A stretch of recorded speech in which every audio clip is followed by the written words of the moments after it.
కృష్ణా జిల్లా మచిలీపట్నంలో వైఎస్ఆర్సీపీ జిల్లా కార్యాలయ భవనానికి మున్సిపల్ కార్పొరేషన్ అధికారులు కొలతలు వేశారు. హైకోర్టు ఆదేశాల మేరకు వైసీపీ కార్యాలయ స్థితిగతులను తెలుసుకునేందుకు ఈ కొలతలు తీశారని కమిషనర్ బాపిరాజు తెలిపారు. మాజీ మంత్రి వైసీపీ జిల్లా అధ్యక్షుడు పేర్ని నాని సమక్షంలో టౌన్ ప్లానింగ్ అధికారులు కొలతలు వేశారు.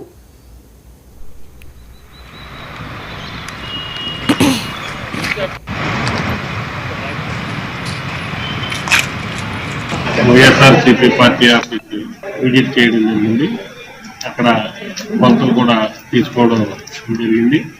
మచిలీపట్నం నగరపాలక సంస్థ తరఫున అసిస్టెంట్ సిటీ ప్లానర్ గారు, అదేవిధంగా ward planning secretaries, ward sanitation సెక్రటరీలు, అదేవిధంగా ఇతర ఆఫీస్ సిబ్బంది అందరూ కూడా ఈరోజు వైఎస్ఆర్సీపీ పార్టీ ఆఫీస్కి సంబంధించినటువంటి కొలతలు మెజర్మెంట్స్ తీసుకోవడం జరిగింది.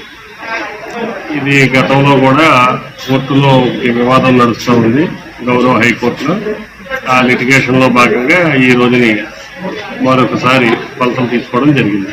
కంప్లైంట్లన్నీ ఏమీ లేవండి.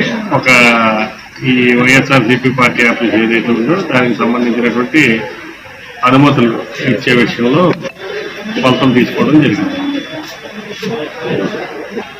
అనుమతులు లేకుండా బిల్డింగ్ నిర్మాణం జరిగిందా లేదా అన్నది ఒకసారి కార్యాలయ రికార్డులు అసిస్టెంట్ సిటీ ప్లానర్ గారు చూసి దాని మీద వెరిఫై చేసుకున్న తర్వాత చెప్పడం జరుగుతుంది.